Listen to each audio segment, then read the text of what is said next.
करायचं ठरवले? काय करायचे ठरवलंय? आता जेवलोय, डेकर देऊन झोपणार. काय करू? या सोफ्याचं काय करायचं ठरवलंय? या लाकडी जीवाचा तुम्हाला काय त्रास आहे का? तो ना आता म्हातारा झालाय, म्हातारा.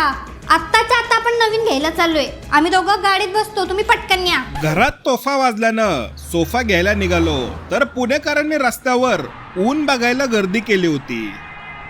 सिंचन नगरच्या आंतरराष्ट्रीय खरेदी महोत्सवात 50चं तिकीट काढून 100चा गॉगल लावला आणि शिकारीला सुरुवात केली.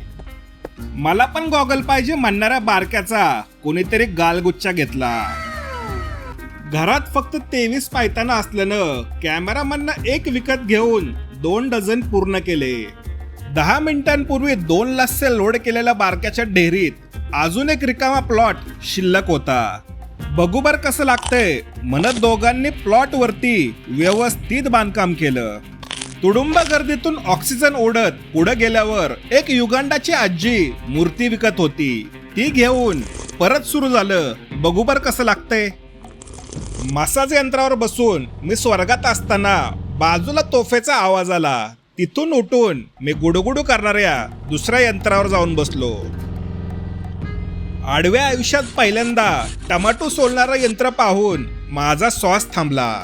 अत्यंत राजबिंड्या तोंडाचा सोफा मी तपासत असताना तिकडे बारक्या व्हायब्रेट झाला. धडाडणारी तोफ कूलर समोर हवा खात असताना मला मोहिमेवर यायचं कारण आठवलं आणि मी सोफा निवडला. तोच स्वतःच्या वजनापेक्षा जास्त वजनाच्या पिशव्या घेऊन कॅमेरामन आला. हा, एवढ्या वस्तू होत्या आतमध्ये, मला काय घ्यावं काय आलंच नाही, तरी मी एवढ्याच घेतल्या. सोफा कुठल्या पिशवीत आहे यातल्या? सोफा? घरात एवढा सोन्यासारखा सोफा असताना नवीन कशाला घ्यायचा? तो काय टाकून द्यायचा?